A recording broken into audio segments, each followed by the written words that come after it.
Il était 18h20 quand un Falcon spécialement affrété a atterri sur l'aéroport de Villacoublay, près de Paris. À son bord, celui qui était l'homme le plus recherché de France depuis qu'il a quitté la Roumanie, Mohamed Amra, est escorté par les gendarmes d'élite du GIGN, Jeanne Cancard et Guillaume Chiez. À l'intérieur de ce Falcon, l'ex-fugitif, de retour en France après 9 mois de cavale. Un rapatriement rapide, 3 jours seulement après son arrestation. Mohamed Amra est parti cet après-midi de Roumanie. À son arrivée à l'aéroport, le sourire aux lèvres. Escorté par les forces de l'ordre roumaines, il pénètre dans l'aérogare par la porte d'entrée principale. Scène improbable, Mohamed Amra traverse le hall de l'aéroport au milieu des autres passagers. Le narcotrafiquant joue la décontraction. Un journaliste l'interpelle sur son attitude. Sa réponse, une nouvelle provocation. Il évite en revanche toutes les autres questions.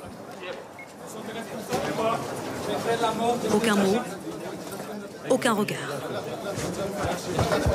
Derrière cette porte jaune, le chemin qui le conduit à l'avion français spécialement affrété pour son transfert, sous très haute sécurité. Le GIGN est venu de France pour le rapatrier. Ce soir encore, Mohamed Amra est entre leurs mains. Il est désormais l'un des hommes les plus surveillés du territoire. Gros dispositifs de sécurité avec des équipes d'intervention type BRI, RAID ou GIGN vont accompagner ce détenu. Il faut inévitablement qu'il y ait une cloche au-dessus de ce détenu pour éviter toute nouvelle tentative de fuite ou d'évasion.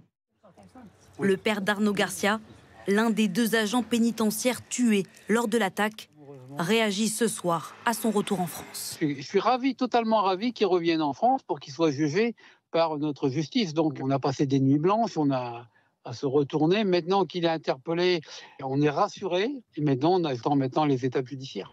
En parallèle, les autorités françaises continuent d'interroger 22 personnes suspectées de l'avoir aidé pendant ces 9 mois.